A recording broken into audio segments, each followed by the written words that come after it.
bienvenue sur Si Belle Aura encore pour une petite vidéo FAQ.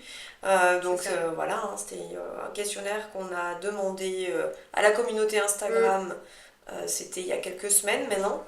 Ouais, en prévision de nos retrouvailles. Voilà. Donc ouais, on va répondre à vos petites questions. Alors il y a des questions sur l'astro, des questions plus perso. Je crois qu'il y a des questions business, savoir si on vit de notre activité, des choses comme ça. Plein de petites questions différentes sur plein de choses. Donc ça va être super bien. Ouais. Super intéressant. Donc j'espère que vous êtes prêts. Installez-vous confortablement et puis on y va. Let's go. Alors, première question, nous avons, pourriez-vous faire une description du scorpion en amour, s'il vous plaît? Alors, petite description du scorpion en amour. Alors, bien sûr, là, je vais vraiment parler de l'archétype. Une personne qui va être scorpion ou qui a un scorpion lunaire ou des signes scorpions, ça va pas forcément s'appliquer à 100% parce que tout le thème astral va vraiment compter pour savoir comment une personne agit en amour. C'est vraiment important. Là, je parle de l'archétype, de l'énergie scorpion. Vous allez pouvoir retrouver ces énergies-là chez une personne qui est scorpion ou qui a des énergies scorpion. Alors vraiment, l'archétype du scorpion, pour moi, c'est quelqu'un qui est... déjà qui a besoin d'amour, c'est un signe qui est vraiment très tourné vers les relations et qui a vraiment un besoin d'échange émotionnel et d'échange charnel pour se sentir bien. C'est vraiment un archétype qui est là pour expérimenter ça en fait. Et je trouve que c'est un signe vraiment en amour qui est très obsessionnel en fait qui peut être très obsessionnel envers son partenaire dans les énergies vraiment brutes du scorpion. Mais après, donc chez les gens, moi je trouve que c'est des personnes qui sont... On dit souvent que le scorpion est manipulateur, menteur, etc. Moi je trouve pas. Non, je trouve que c'est vraiment un signe qui est loyal, qui est vraiment aux petits soins avec les personnes qui l'aiment. Et vraiment, quand un scorpion vous aime, c'est jusqu'à la fin des temps, quoi. C'est même pas jusqu'à la fin de la vie, c'est vraiment, il va vous aimer au-delà de cette incarnation, je trouve. C'est vraiment un amour qui est hyper puissant, l'amour du scorpion. Alors bien sûr, après, ça dépend si la personne est... Si la personne a travaillé sur elle, ça va dépendre aussi du reste du thème, ça dépend de pas mal de choses, mais l'énergie brute du scorpion, en amour, moi je la trouve... moi c'est une énergie que j'adore. Après je pense que ça ira pas à tout le monde. C'est pas une énergie que tout le monde pourra peut-être comprendre, supporter, entre guillemets. Mais ouais, je sais pas ce que toi t'en penses. Moi, le scorpion, en vérité, en amour, alors j'ai jamais été confrontée à un scorpion en amour, mais c'est vrai que de ce que j'ai pu voir et constater au fil des années en rencontrant des scorpions, donc déjà, c'est un être qui n'aime pas de la même façon deux fois. Et tout est intense en fait chez le scorpion, c'est très intense, c'est très passionné. Et je rejoins par contre un point sur le côté charnel. C'est important que sur ce côté-là, ça se passe super bien. C'est hyper parce important. que s'il n'y a pas cette intimité qui match, le reste ça va être un petit peu plus compliqué. Parce qu'on entend souvent que le scorpion peut facilement tromper. C'est ça. En fait, le scorpion a besoin d'intensité émotionnelle et charnelle, et s'il le retrouve pas, il peut pas. Enfin, comment dire? C'est pas un signe qui peut supporter une relation sans intensité et passion, en fait. Ouais, je sais pas comment expliquer. Après, c'est pas en mode il faut qu'il y ait de la passion tout le temps, tous les jours, H24, hein, c'est pas ça. Hein. Mais il y a pas. Enfin, moi, quand on parle avec des gens, je trouve qu'il n'y a pas tout le monde qui parle de j'ai besoin de passion et d'intensité. Souvent, les personnes qui disent moi j'ai besoin de passion et d'intensité, vous allez voir que dans leur thème, elles ont du scorpion, quoi. Souvent. Parce que c'est pas forcément quelque chose qui vient en tête des gens comme ça. Et puis en plus, ce sont des êtres qui ont vraiment besoin de stabilité, mine de rien. Même s'ils ont besoin d'intensité, ils ont besoin de stabilité. C'est une intensité stable, mais c'est ça. C'est exactement ça. C'est pas comme le Sagittaire qui va vouloir de l'intensité en version il y a de la folie, il y a du changement, il y a des trucs de fou qui se passent, on s'éclate et tout. Le Scorpion, non. Pas du tout. Il va pas forcément aimer le changement, le scorpion, pas du tout. Après, c'est vrai que quand on dit oui, le scorpion il n'est pas fidèle, moi je suis pas tellement d'accord. Il y a beaucoup plus de signes zodiacales qui sont plus prompts à être infidèles ou à tromper. Comme on disait, même si c'est un signe qui est très intense, il a besoin de stabilité. Et que quand il aime une personne, il l'aime véritablement à 100%. Par contre, là où on peut avoir un côté dark side en amour avec le scorpion, c'est que si jamais vous lui faites à l'envers pendant la relation, mais que vraiment vous le laissez, c'est super vengeur. C'est-à-dire qu'il serait capable de rester avec vous, mais de vous faire souffrir un max. Mais sinon, comme on disait avec notre première vidéo qu'on avait fait sur l'astro, donc les clichés versus la réalité, il n'y a pas un scorpion pareil en soi. C'est ça. Mais par contre, ils se rejoignent sur l'intensité. Ouais, vraiment l'intensité émotionnelle. C'est vrai que si vous êtes une personne qui avait besoin de passion, d'intensité, de relations où vraiment on peut parler des émotions, etc. Là, vraiment, le scorpion, c'est vraiment génial. C'est des personnes qui sont... Vraiment, je trouve qu'avec une personne qui a du scorpion dans son thème, c'est vraiment, ouais, les passions de film, quoi. C'est ça, c'est trop ça. Pour moi, c'est des très bons partenaires, les scorpions, vraiment. Pour le coup. Après, c'est vrai que ça peut ne pas matcher avec certains signes. Ça marchera pas forcément avec tout le monde. Genre, par exemple, les signes de feu, c'est soit ça passe, soit ça casse, en fait. Signe de feu avec un scorpion, c'est soit ils se comprennent sur le fond et que justement ils assemblent cette intensité ensemble et qu'il n'y ait pas de... C'est pas un conflit d'autorité ou de pouvoir, mais c'est plus dans le sens de... Si, il y a un sens de domination, voilà.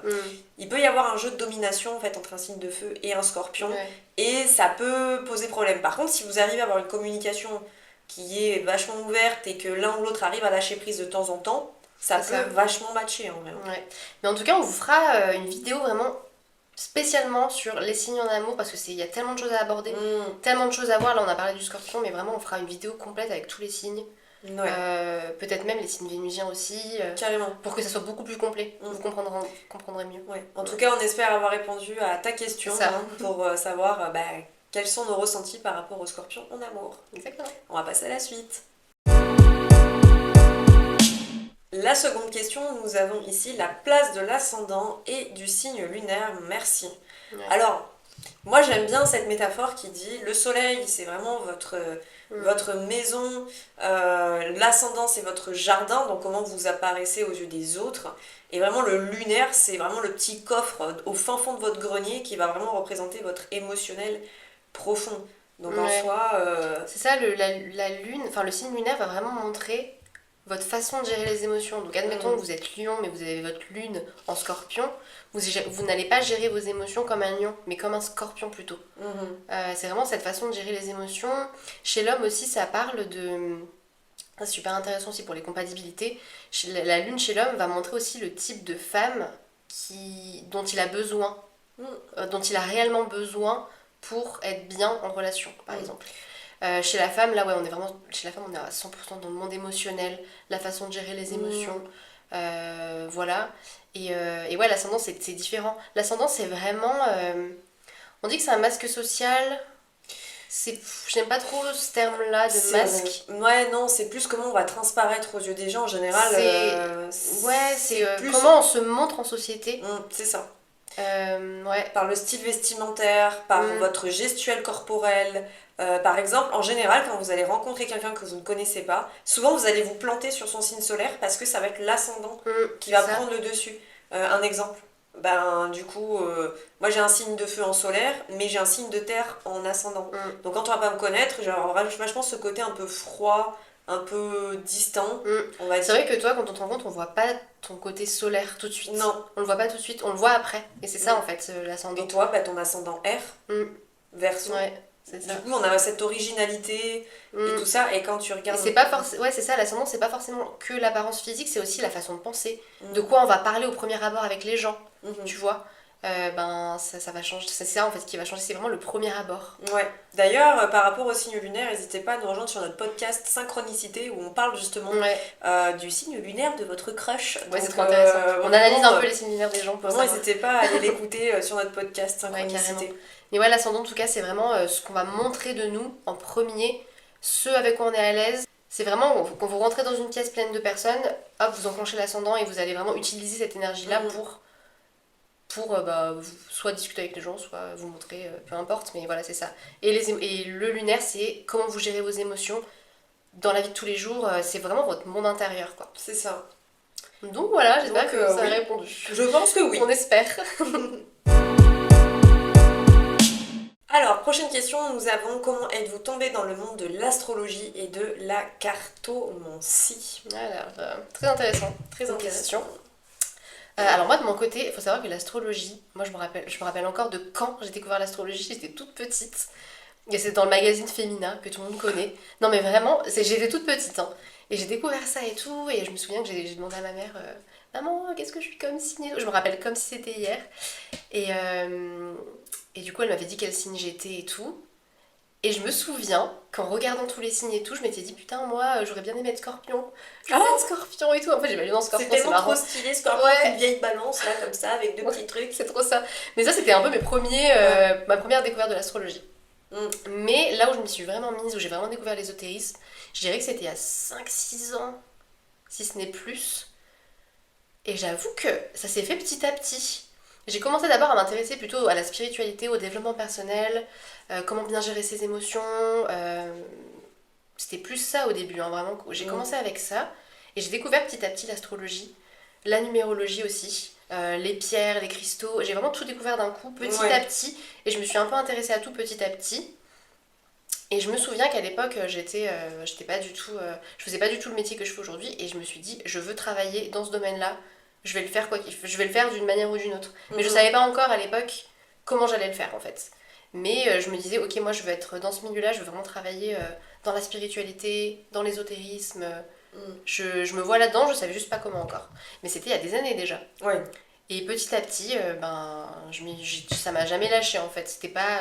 Parce qu'on peut croire aussi que c'est une phase, à un moment on s'y intéresse, puis après on s'y intéressera pas. Alors que non, moi là ça fait vraiment 6 ans que je suis à fond dedans.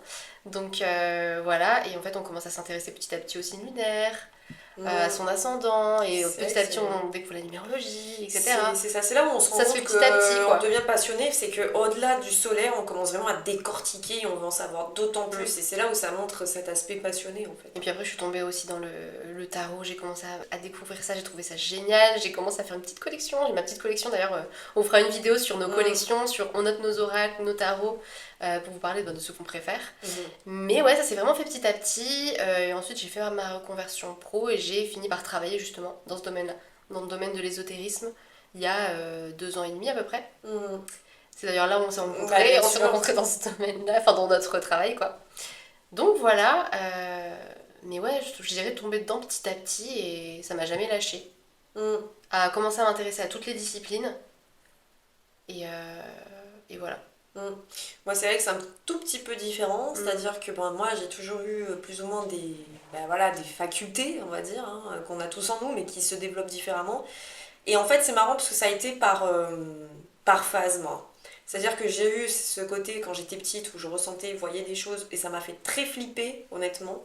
Ça, je crois qu'on en parle sur une vidéo YouTube d'ailleurs, où vraiment le développement de mon don a été très progressif et en même temps très décousu, parce que j'avais énormément de flip. Donc ça fait que j'ai vraiment pendant, on va dire sur mon adolescence, un peu proscrit ça, pendant une bonne partie, mais ma jeune adolescence. Par contre, arrivé, on va dire, à 16-17 ans, là j'ai commencé à revouloir m'intéresser, on va dire, dans le domaine ésotérique, mais par contre tout ce qui était lithothérapie pour le coup. Donc les pierres, la méditation, le côté développement aussi personnel, etc. Et de là, mon don pas est revenu, mais disons c'est réouvert. Et donc là après je me suis dit ok, comment je peux faire pour éviter d'avoir peur. Et de là, bien sûr les tarots, etc. etc. Je fais très vite parce que sinon là je vais vous raconter ma vie pendant 10 ans. Donc vraiment je fais un truc très condensé. Et de là après au fur et à mesure j'ai rencontré des gens au niveau dans l'astrologie, tout ça, où on échange, etc. Et là j'ai eu un déclic au niveau astrologie vers mes 18-19 ans où là je me suis dit ah ouais c'est super intéressant parce que au-delà d'avoir juste le signe solaire qui est archétype et voilà basta, quand on y creuse vraiment bien, ça nous apprend à savoir comment on aime, pourquoi on est attiré par tel type de personne, quels sont nos schémas aussi quelque part de vie, qu'est-ce qu'on doit travailler dans cette vie, qu'est-ce qu'on doit apprendre, qu'est-ce qu'on va passer comme étape de vie aussi, même au niveau professionnel, vers quoi on doit s'orienter. Enfin, vraiment c'est hyper intéressant. Et donc de là après, on va dire, donc, vers mon adolescence, j'ai commencé à faire du tarot, etc. À mes proches, et puis petit à petit je me suis lancée. Et donc j'ai fait ça à mon compte, je suis toujours à mon compte d'ailleurs. Ensuite j'ai travaillé en collaboration avec une entreprise et c'est là où du coup on s'est rencontrés avec Mélodie et c'est là où on s'est dit en fait il y a trop un truc à faire parce que soyons honnêtes, il y a la version astrologie old school où ça n'a pas été on va dire revu avec la société d'aujourd'hui. Et nous on a vraiment envie d'apporter ça avec Mélodie, ce côté un peu new age. Mais sans forcément tout changer les fonds, on va dire, de l'astrologie, mais juste apporter un vent de fraîcheur de comment on peut le percevoir aujourd'hui, mélangé avec nos ressentis, la guidance et du coaching. C'est ça. Vous savez qu'on est des personnes, je pense qu'on est vraiment des personnes très spirituelles, mais on est vraiment aussi ancrées dans cette incarnation et dans la vie qu'on vit et dans la vie de cette société. On n'est pas trop perché, quoi.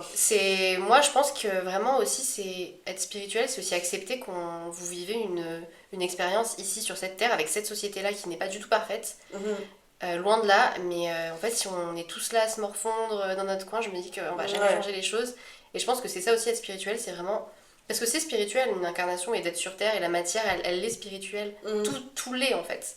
Donc c'est vraiment ça qu'on veut divulguer aussi comme message, et vraiment aider les gens à se sentir bien. C'est ça. Dans cette incarnation-là, quoi. Et dans aussi, c'est ça, c'est de les coacher, en fait, par rapport à votre thème astral, par rapport à ce qui ressort, c'est de vous coacher justement sur peut-être pas vos défauts, j'aime pas dire ça, mais peut-être certaines lacunes ou certains mots que vous n'arrivez pas à poser dessus. Mélangé avec bien sûr des travaux transgénérationnels. Bon là on s'éparpille, mais en gros on a été vraiment quand on est tombé dedans, on y a mis plein fer et on a tellement étudié la chose, à se renseigner, à se former, à rencontrer des gens qui soient on va dire soit hyper spirituels ou assez cartésiens, et en fait on a fait un condensé de tout ça avec nos propres expériences. Et donc c'est vraiment ça aussi, si belle aura, c'est apporter de la beauté dans quelque chose où peut-être on n'y croit pas forcément au départ, mais qui finalement peut parler aussi aux plus cartésiens d'entre nous, en fait, finalement. Ouais, exactement. Voilà. Donc on espère qu'on a bien répondu à la question. Ah oui, voilà, je pense qu'on a. C'est vrai que n'hésitez pas, si jamais vous avez d'autres questions, on n'a pas assez abordé un sujet, dites-nous en commentaire. Soit on refera des vidéos sur un sujet précis, parce que c'est vrai qu'il y a tellement de choses à dire. Chaque question qu'on a eue, en fait, on pourra en faire une vidéo entière, je pense. Ouais, carrément. Donc là, on essaie d'être rapide. Si vous avez des points à revoir, des choses dont vous voudriez parler, vraiment n'hésitez pas à mettre des commentaires. Alors, prochaine question, nous avons votre pire expérience avec des clients en consultation. Alors moi de mon côté, franchement j'ai pas eu d'expérience pire, enfin de mauvaise expérience. Moi, mais toi, je crois que oui. Ouais, il faut que j'arrive à en sélectionner une sur toutes celles que j'ai eues, parce que, attention, je dis pas que j'en ai eu des mauvaises, mais quand ça fait des années et des années et des années qu'on pratique, forcément on tombe sur des expériences pas trop... Alors, je sais pas si on peut dire pire dans celles que je vais raconter, mais disons qu'on peut être face à des situations compliquées. Je vais plus partir sur celle-là, parce que les pires, je rentrerai trop dans un truc un peu confidentiel, et j'ai pas le droit, bien sûr, pour des raisons de déontologie, mais bon, on va raconter celle-là, elle sera beaucoup plus safe, on va dire. Voilà, je risque moins de choses. Je me demande laquelle tu vas raconter. Alors en fait, ce qui s'est passé, c'est que je reçois une dame qu'on va appeler, je sais pas, on va l'appeler Clara. Voilà. On va l'appeler Clara. Et donc cette dame, c'était une dame très isolée.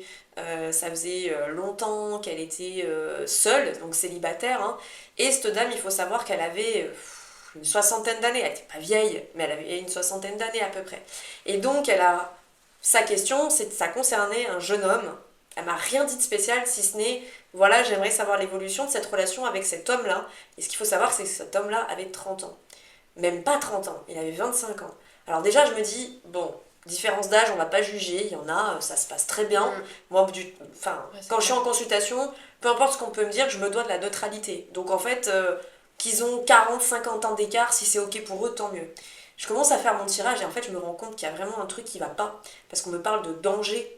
On me met des warnings de partout durant cette consultation où je me dis, waouh, c'est chaud, c'est bizarre. J'avais une notion aussi chez cette personne de traditions différentes, il y avait une notion d'étranger ou de distance en fait. Et j'avais aussi le domaine de la santé, du médical qui ressortait. Et là je me suis dit, waouh, là comment je vais dire ça à la dame, parce qu'elle a l'air vraiment, apparemment cette relation a l'air bien ancrée. Et en fait la dangerosité, c'est d'être face à des personnes des fois qui peuvent être dans un déni. Et qu'on peut parfois transmettre des messages qui ne sont pas ce que l'on attend, et que je peux comprendre que ça peut dérouter. Sauf que là, en fait, c'est pas que ça fait partie de mes pires consultations, mais disons mes pires émotionnellement parlant pour moi. Parce que ça m'a énormément touchée, son histoire, et que du coup, quand je lui ai dit qu'il y avait un danger, que cette personne-là était susceptible de se servir d'elle, parce qu'on avait une notion de médical, on avait une notion d'argent aussi. Et c'est de là où elle me répond en me disant, effectivement, cet homme-là est un kiné, thérapeute, bref, il travaillait dans ce domaine-là. Et lors d'une excursion qu'elle avait fait à l'étranger, donc je dirais pas le pays parce que le but c'est pas... voilà, c'est de rester confidentiel au max, mais qu'en gros c'était, elle avait fait un voyage à l'étranger et qu'elle avait rencontré cet homme qui était dans les énergies kinésio, bon voilà, et qu'il s'avérait que cet homme-là profitait de sa faiblesse pour lui faire du rentre-dedans, la draguer, lui faire croire qu'il aurait pu avoir une histoire pour qu'il achète tous ses modules en fait, qui valaient une fortune. Et donc il entretenait ça en faisant croire à cette femme qu'il pourrait se passer quelque chose. Et en fait, elle était dans un déni complet. Au final, elle me dit oui, il va se marier avec une autre femme, mais en fait, il me dit qu'il m'aime, et en fait, machin. Et ça fait partie de mes pires au niveau gestion émotionnelle. C'est délicat quand on voit des choses aussi, c'est horrible. Aussi compliquées et c'est complexes. Horrible. Ouais. Parce que c'est vrai que dans les tirages, on voit des choses, des fois... Enfin, toi, tu peux en parler, hein, tu vois des trucs, des fois, des trucs très perso, des trucs très complexes, et c'est dur de dire à la personne, là, vraiment... Ouais. Est-ce qu'elle se sent prête, quelque part, à entendre tout ce que j'ai à lui dire? C'est ça, est-ce que la personne se sent prête à entendre que la personne en face, en fait, se sert d'elle? Exactement. Parce qu'il y a des gens qui sont peut-être pas forcément prêts, et tout ça qui est délicat aussi, ouais. Mais donc celle-là fait partie de mes pires au niveau émotionnel. Après, mes pires dans le style flip, j'ai eu un consultant qui était un stalker. Pour ceux qui ne savent pas, stalker, c'est des harceleurs. Ce sont des gens qui vont vous relancer, vous rechercher. Et il fallait savoir que cet homme-là avait un métier important qui fait qu'il a essayé de me retrouver avec mon adresse pour pouvoir venir me voir, pour pouvoir m'envoyer des cartes, pour pouvoir m'envoyer plein de choses. Et ça fait partie de mes pires parce qu'on ne sait pas comment gérer finalement. Même si c'était quelqu'un de très gentil, attention, il n'y avait pas de problème avec cette personne. Mais elle m'a stalké complet, genre vraiment, elle m'a harcelé, elle m'appelait à n'importe quelle heure de la nuit. C'est pour ça que maintenant chez Cybelle Aura, c'est nous qui vous appelons, c'est nous qui vous contactons, on ne donne pas de numéro de téléphone parce que depuis cet épisode que moi j'ai vécu, je peux vous dire que c'est flippant parce qu'il peut y avoir des personnes instables émotionnellement et qui peuvent aussi avoir des pathologies. C'est ça, faut faire super attention avec ses coordonnées, etc. Clairement, même si vous avez un projet d'ailleurs dans l'aide à la personne, vraiment protégez vos coordonnées, etc. Ouais, protégez-vous parce qu'on ne sait pas sur qui on peut tomber. Même si la personne est gentille, si elle rentre dans un truc obsessionnel, là elle était rentrée complète dans un truc obsessionnel et j'ai eu du mal à m'en défaire, j'ai eu du mal à mettre un stop. Hein. Et ça peut être terrible. Mais après, il y en a d'autres, bien sûr, que j'ai vécu, mais malheureusement, je peux pas me permettre de les raconter parce que c'est trop chaud. Vous voyez Donc là, je reste vraiment dans le racontable. Le racontable. C'est ça. Voilà. Donc en tout cas, j'espère que ces petites infos croustillantes vous ont plu, hein, parce que je sais que... Voilà. Si vous aussi vous faites des tirages ou si vous avez des consultations à nous raconter, si vous êtes astrologue, cartomancien, etc., n'hésitez pas à nous raconter en commentaire. On est fans. Ouais, c'est ça. Et à contrario, du coup, en mes meilleures consultations, j'en aurais 2 à raconter. La première, c'est une dame, mais alors franchement, elle était incroyable parce qu'elle avait plus de 80 ans passés. Et elle était super avancée au niveau technologique parce qu'elle arrivait à... Elle m'avait contactée par mail, cette dame, en m'envoyant ses photos et tout. Et ça, j'adore la raconter parce que c'est vraiment ma préférée. Et qu'elle me dit, voilà, je suis amoureuse d'un monsieur de mon association, j'aimerais lui écrire une lettre, mais j'ose pas, est-ce que je peux le faire? Est-ce que je vais me prendre finalement un vent ou pas? Bon, elle m'a pas dit comme ça, elle était plus... Voilà, un langage un peu plus soutenu. Et donc moi, j'avais un grand oui, car en plus, ce monsieur-là était aussi attiré par cette dame. Donc j'avais mis vraiment feu vert pour y aller. Et 2 mois plus tard, elle me recontacte par téléphone cette fois, où elle me dit, oh là là, Mani, mais merci beaucoup, parce que je lui ai envoyé une lettre, il m'en a renvoyé une, et aujourd'hui on est plus amoureux que jamais. C'est trop mignon. Et genre, ils ont 80 passés, quoi, et comme quoi on se dit l'amour, ça a pas d'âge, et qu'on se dit, mais waouh, c'est incroyable. C'est vraiment mignon, j'avoue. C'est trop chou. Ça donne de l'espoir. Ça donne de l'espoir de fou. Et la deuxième, j'avais une jeune fille de 18 ans, donc très jeune, qui a eu une vie très compliquée. Je peux pas m'étaler encore une fois. Qui a eu une vie très compliquée et qui se retrouvait malheureusement dans une relation, mais quand je vous dis toxique, je crois que les amis, vous avez pas idée, quoi. Vous avez même pas idée de l'ampleur de la toxicité de la chose, que ce soit au niveau charnel, que ce soit au niveau de plein de choses, hein. Vraiment c'était horrible et moi je me devais d'être complètement neutre, de ne pas du tout réagir dans son émotionnel en mode oh mon Dieu, parce que ça c'est faut pas faire quoi, faut rester vraiment entre guillemets de marbre tout en restant dans une bienveillance. Et donc ça a été très dur, cette jeune fille, je l'ai suivie pendant au moins 6 mois et j'ai réussi à la convaincre de rejoindre une association pour les femmes en danger et que j'ai réussi à la convaincre de consulter une psychothérapeute. où vraiment je l'ai accompagné. À la base, c'était pas mon rôle, mais j'ai tellement pris émotionnellement à cœur son cas que vraiment ensemble, main dans la main, je l'ai poussé vers ça. Et que je l'ai retrouvé presque un an après, mais femme complètement changée, quoi, qui m'a dit merci Mani, parce que vous aviez été aussi un tremplin à cette guérison, quoi. Et ça m'a énormément touchée parce qu'elle a vraiment vécu un truc horrible. Et de la savoir qu'elle allait bien, qu'elle s'était reprise en main, que ses séances de psychothérapie, elle l'aurait jamais fait seule, parce qu'il faut savoir qu'elle avait pas de parents non plus, cette jeune fille. Donc vraiment, elle était vraiment seule, quoi, isolée de fou. Et c'est hyper touchant de se rendre compte que finalement, on n'est pas juste. C'est pour ça qu'on parlait tout à l'heure de l'astrologie un peu New Age. Ce qu'il faut savoir, c'est que vous avez voyant et guidance. Moi, je fais bien la différence. Moi, je fais de la guidance. C'est-à-dire que vous venez me voir pour une problématique. Moi, mon rôle, c'est pas de vous dire il va se passer ça, merci, au revoir, ça fera 150 balles. Non, c'est pas comme ça que ça marche. C'est ok, il se passe ça. Moi, voilà ce que je décèle chez vous. Qu'est-ce qu'on peut faire ensemble pour que vous viviez au mieux cette situation? Qu'est-ce qui vous bloque? Est-ce que c'est un schéma répétitif? Oui, non. Comment on peut entreprendre des choses aussi? Il y a un accompagnement derrière. Et ça, c'est important pour moi parce que je vois pas l'intérêt de partager son don pour faire au minimum. C'est ça. Et puis c'est important de savoir aussi que la spiritualité, ça va vous aider dans des domaines de vie et dans des moments de vie, mais qu'il n'y a pas que ça, et que je pense que, pas forcément tout le temps, mais que la science et la spiritualité devraient travailler ensemble. C'est deux choses qui ne sont pas opposées. Alors des fois, oui, il y a des choses qui sont négatives dans l'un et dans l'autre. Clairement, il y a du négatif dans l'un et dans l'autre. C'est possible selon comment les gens le font.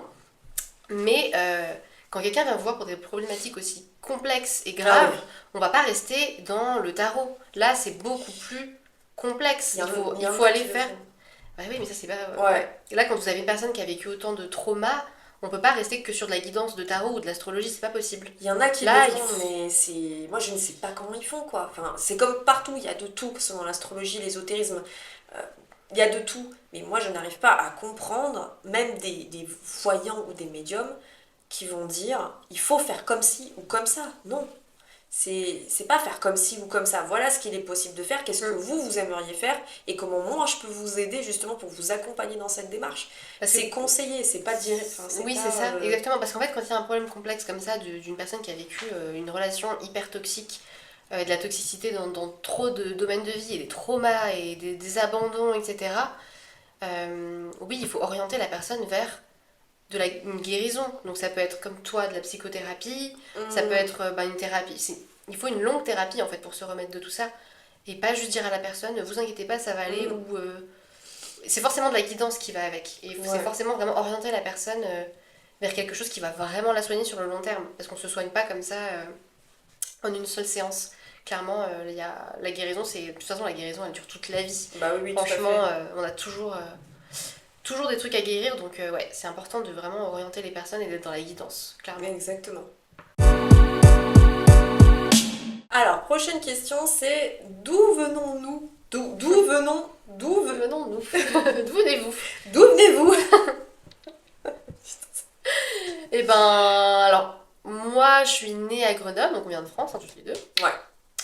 Moi je suis née à Grenoble, mais j'ai fait mes études à Annecy. Et je suis partie vivre en Angleterre, à Londres, et j'ai vécu aussi un an à Lisbonne, j'ai beaucoup voyagé. Sagittaire dans l'âme. J'ai mon milieu de ciel en Sagittaire, c'est pour ça. Toi, c'est vrai que t'as quand même pas mal navigué. Et là, je suis de retour en France, dans la région Rhône-Alpes. Ouais, voilà. Bah, moi, c'est pareil. Moi, je suis à la base des bases de Drôme, mais j'ai grandi en Ardèche. Pour beaucoup qui connaissent, il n'y a pas que Vallon-Pont-d'Arc, d'accord? Dites-nous d'où vous venez d'ailleurs. Il n'y a pas que Vallon-Pont-d'Arc, il y a encore plein de jolies choses autres en Ardèche.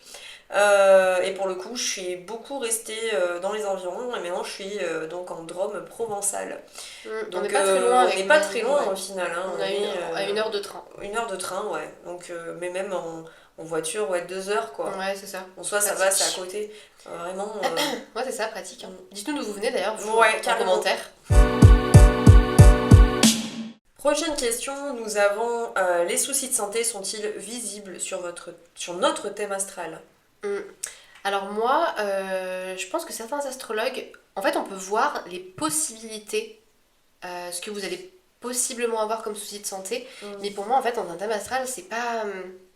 le thème astral pour moi c'est vraiment une énergie Et selon comment vous allez l'utiliser, vous n'allez pas forcément vivre toutes ces énergies-là. Par exemple, je vous donne un exemple. Pour moi, le Gémeaux lunaire est très en proie à l'anxiété. À vraiment beaucoup réfléchir et peut vraiment avoir de l'anxiété. Donc ça, on peut le voir. Mais ça ne veut pas forcément dire que si vous êtes Gémeaux lunaire, vous n'allez pas réussir à aller au-delà de ça. Je vous donne un autre exemple. Par exemple, je suis toujours avec la lune parce que c'est le monde émotionnel. Moi, j'ai ma lune en scorpion et j'ai vraiment vécu des moments dans ma vie où mes émotions étaient hors de contrôle. Trop intenses. C'était vraiment dur à supporter. Et j'ai réussi à le guérir et à le travailler. Donc en fait, on va voir des possibilités de problèmes de santé, mais plutôt au niveau de l'anxiété, du stress, etc. Mais après, au niveau de la santé physique. Santé physique, alors après, disons que c'est pas des problèmes, je dirais plutôt des faiblesses. C'est-à-dire qu'on va dire que le bélier va surtout avoir des problèmes au niveau des yeux, de la tête, les taureaux ça va être plus au niveau des dents, de la bouche. Oui, donc en soi il y a des faiblesses, mais par contre vous pouvez pas dire avec un thème astral complet, bah toi t'auras une leucémie, toi t'auras un cancer, toi non. Faiblesse, oui. Gros souci de santé. Et de toute façon, même si on pouvait vraiment le voir, et même si on peut le voir, c'est pas des choses... Vous devriez pas forcément vous poser ces questions-là, c'est très anxiogène, je trouve. Et vraiment, votre vie... Enfin, voilà, ça touche aux questions du destin, ça on pourrait aussi en faire une vidéo, mais je veux dire, pour moi, on crée sa vie aussi petit à petit, on a des énergies, et on va créer par rapport à ces énergies-là. Et vraiment, c'est pas parce qu'on voit des choses dans le thème, des possibilités de problèmes de santé ou d'anxiété ou quoi, que vous n'allez pas réussir à aller au-delà de ça en fait. Donc vraiment, faut pas rester bloqué sur ces questions qui sont pas... C'est pas des questions qui permettent d'évoluer et d'être dans une expansion de vous-même et je vous conseillerais pas de s'intéresser à ça quoi, clairement. Comme en guidance, pareil, des gens qui vont dire oui... Est-ce que je vais aller mieux au niveau de ma santé, etc. Nous, on n'est pas médecin. Ouais, ça vraiment, c'est important. Comme je disais tout à l'heure, pour ma meilleure expérience avec la jeune fille qui avait des problèmes, je l'ai renvoyée chez une psychothérapeute parce que c'était au-delà aussi de mes capacités. Et oui, pour des raisons d'éthique et de déontologie, même si on voit des choses, on ne le dira pas, c'est pas notre rôle. C'est pas... Et puis, pourquoi s'intéresser à la fin quand on peut s'intéresser au présent et de ce qu'on peut encore accomplir demain en fait. C'est dommage, je trouve. C'est ça. Petite phrase philosophique. Ouais, c'est vraiment important d'apprendre d'être à l'écoute de son corps et de pas juste attendre d'une personne en face de vous qu'elle vous dise ok votre corps vous dit ça, etc. Alors il y a des moments où on est bloqué, ça je suis bien d'accord, hein. Mais vraiment écouter son corps et en fait le corps vous parlera tout le temps par rapport à vos problèmes de santé. Il y a toujours des signes, donc vraiment c'est super important de toujours écouter ça quoi. Alors, prochaine question, vivez-vous de votre activité? Bon, comme on a dit au début de cette vidéo, avec Mélodie, on a chacune notre boîte de base. Hein. On est déjà entrepreneurs chacune de notre côté. Et en fait, vraiment, Sibellora, c'est l'ensemble de nos deux compétences réunies, en fait, qu'on a commencé il y a quelques mois. Donc c'est vraiment une toute jeune entreprise. Donc en fait, on vit de nos deux activités cumulées. Donc de Sibellora et moi d'un truc en plus et de toi d'un truc en plus. Ouais, c'est ça. Ouais. Après, l'objectif, bien sûr, ça serait de vivre pleinement de Sibellora. Et ça, on sait que ça demande énormément de travail. Déjà, de base, on dit qu'une entreprise, avant qu'elle soit super bien accomplie, il faut compter minimum 3 ans. Vous imaginez 3 ans pour trouver la stratégie, etc. Et surtout, ne pas vous comparer, les amis. Parce que il y a des gens, ils ont une étoile, c'est comme ça, ça perce tout de suite et ils en vivent rapidement. Mais on va dire, au général des choses, il faut compter 3 ans. Et nous, Sibellora va à peine avoir 1 an. Nos deux entreprises respectives ont entre 2 à 4 ans, voire même 5, moi, pour moi. Donc du coup, c'est vrai que c'est le temps de tout trouver, mettre en place. De trouver son équilibre. C'est vrai qu'en plus, nous, on cherche encore nos offres... On est encore en train de développer nos offres, de vraiment créer des coachings et des formations qui sont vraiment complètes. Donc en fait, et puis en plus tu dis que ça va avoir 1 an, mais en fait on a vraiment lancé Sibellora en septembre-octobre. Ouais, c'est là qu'on l'a lancé, donc ça fait quelques mois en fait à l'heure actuelle, au moment où on fait cette vidéo. Et c'est vrai qu'en fait on commence à faire de l'argent avec Sibellora, mais pas pour en vivre pleinement. Donc ça va se faire petit à petit. Le but c'est que dans quelques années, on vive pleinement de Sibellora. Ouais, puis en plus de ça... Et qu'on ait vraiment créé des offres... Carrément, puis en plus de ça on est 2, donc forcément il faut qu'on arrive à combiner nos deux, comme tu dis pour les offres, nos 2 activités, et que il faut savoir que nous on partage tout. Donc quelqu'un qui va se lancer seul peut-être fera plus mais aura moins de visibilité, etc. etc. Mais ça, c'est pas quelque chose qui nous fait peur, justement. On s'est lancé parce qu'on avait aussi notre coussin sur lequel s'asseoir à côté. Et donc, on peut prendre ce risque aussi de se lancer, parce que bien évidemment, il ne faut pas se lancer tête baissée, hein, les amis. Hein, nous, en fait, on a discuté de Sibellora pendant 1 an avant de le lancer. C'est ça. Et puis, c'est pareil, si vous voulez lancer en collaboration avec quelqu'un, il faut que ça matche, mais sous tous les sens du terme.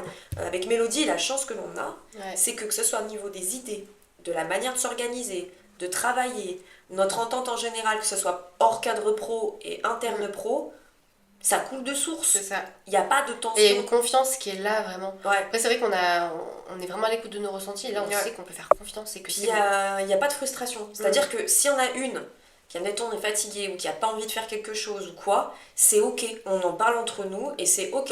Ok, il n'y a pas de problème, on fait pas. Puis au pire, moi, je rajouterai un petit truc par-ci ou un petit truc par-là. On est vraiment à l'écoute, comme tu dis, on est énormément, on est en fait sur la même longueur d'onde, donc il faut vraiment bien réfléchir. À vous de vous lancer, que ce soit pour vous-même ou même avec quelqu'un, que ça soit fluide, parce que parfois vous pouvez bien vous entendre avec quelqu'un, mais au niveau boulot, ça ne file pas. Ah oui, ça c'est clair. Hein. Donc, des fois on s'entend trop bien avec quelqu'un, mais en fait, au niveau boulot, ça passerait pas du tout. Et en tout cas, pour revenir à la question, c'est vrai que nous, on a lancé Sibellora il y a quelques mois. Avec le premier but, c'était vraiment de créer de la visibilité autour du projet. Donc ça y est, on y arrive bien. D'ailleurs, merci à vous, parce qu'on est bientôt 10 000 sur Instagram. 10 000. Ouais, on est bientôt 10 000 sur Instagram, et ça, c'est vraiment génial. Merci d'être là, merci de commenter, de liker à chaque fois, d'être vraiment présent sur nos contenus. On espère que ça vous plaît toujours. Et c'était vraiment notre but premier, de vraiment créer une communauté autour de nos sujets de prédilection. C'est ça. Et c'est ce qu'on a réussi à faire là sur Instagram. Donc le but, c'est de continuer comme ça et de créer des offres. Nos offres pour l'instant ne sont pas encore au clair, mais on va créer des offres, vraiment des coachings qui vont mélanger toutes nos disciplines pour vraiment vous offrir des trucs géniaux. Quoi. Ouais, on a trop hâte, parce que c'est vrai qu'au-delà de l'aspect business en fait de Sibellora, c'est vraiment, on a envie de partager notre passion avant tout, de partager notre énergie, notre vibes. Ça va au-delà on veut juste vous vendre quelque chose. En fait, Sibellora, on veut vraiment faire une communauté type familiale où tout le monde se retrouve, on débat. Mais voilà, on a vraiment envie de ça surtout. C'est ça. Donc, et du coup, vous créez des offres qui condensent un peu tout ce qu'on a pu apprendre pour vous aider à évoluer beaucoup plus vite. Donc, on va vraiment prendre le temps de créer des offres aux petits oignons et qui vont vraiment vous aider en fait. Que ça soit dans votre vie sentimentale, votre vie professionnelle ou votre bien-être en général, quoi. Donc n'hésitez pas à faire un petit tour comme sur notre site si jamais. Voilà, parce que si bien, quand vous allez voir cette vidéo, nos offres seront déjà en place. C'est vrai. Donc voilà, on peut passer à la suite. Est-ce que les flammes jumelles, ça existe, oui ou non? Très intéressante comme question. Franchement, il y a plein de choses à dire dessus, donc je pense qu'on vous fera En fait, on vous fera une vidéo globale sur les contrats d'âme et les relations et les connexions, en fait.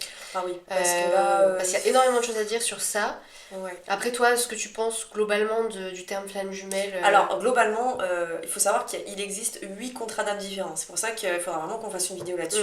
Et que la plupart des gens vont confondre flamme jumelle, âme sœur, âme compagnon. Bon. C'est facile de les confondre. C'est très très facile de les confondre. Une chose à savoir, oui, les flammes jumelles existent. Par contre, contrairement aux idées reçues, ce n'est pas une relation qui est prédestinée à durer. Ça arrive, mais c'est 0,0001% des cas, parce que pour ceux qui ne savent pas, flamme jumelle, pour faire bref, c'est une même âme qui a été séparée en deux, et le but c'est de pouvoir travailler ensemble, de se retrouver ensemble sur cette incarnation-là, et de pouvoir vraiment travailler sur des choses qu'on n'a pas pu faire avant.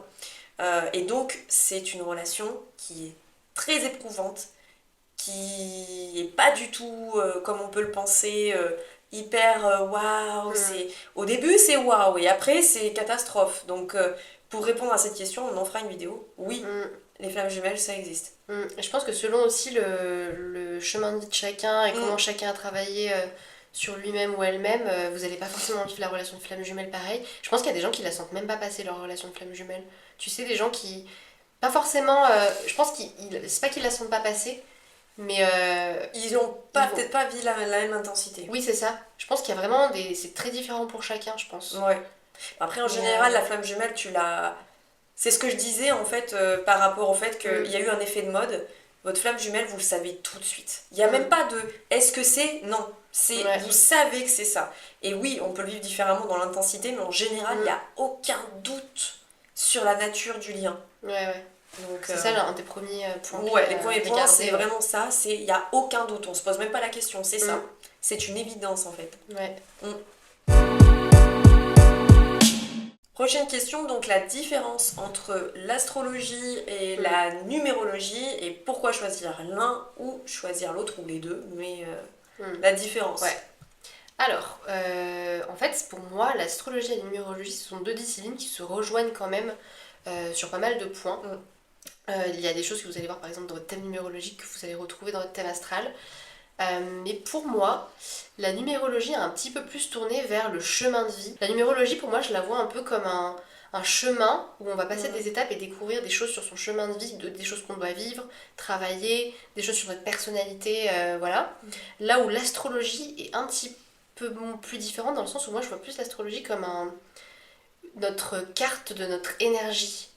Et des choses avec lesquelles on va pouvoir travailler, de nos points forts, de nos points faibles. Là où la numérologie, je l'associe plus au chemin de vie, et l'astrologie plus à une carte de l'énergie qu'on a, en fait. Mais ce sont deux disciplines quand même qui se rejoignent justement je trouve que vraiment quand on associe l'astrologie et la numérologie, ça donne vraiment des informations incroyables sur notre chemin de vie, ce qu'on est venu apprendre, ce que notre âme a envie d'accomplir.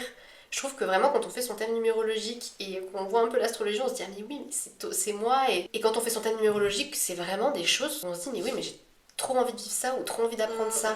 Alors je sais pas trop si vous vous êtes déjà intéressé à la numérologie, c'est un petit peu moins connu que l'astrologie. Mais ouais, c'est vraiment si vous avez des questions sur votre chemin de vie, sur des choses que vous dites, qu'est-ce que je suis censée apprendre dans cette vie, vraiment la numérologie c'est assez fou, je trouve les informations que ça donne. D'ailleurs si vous êtes curieux d'en savoir plus sur votre chemin de vie en numérologie, si vous avez jamais fait de thème numérologique, on en propose sur sibelaura.com.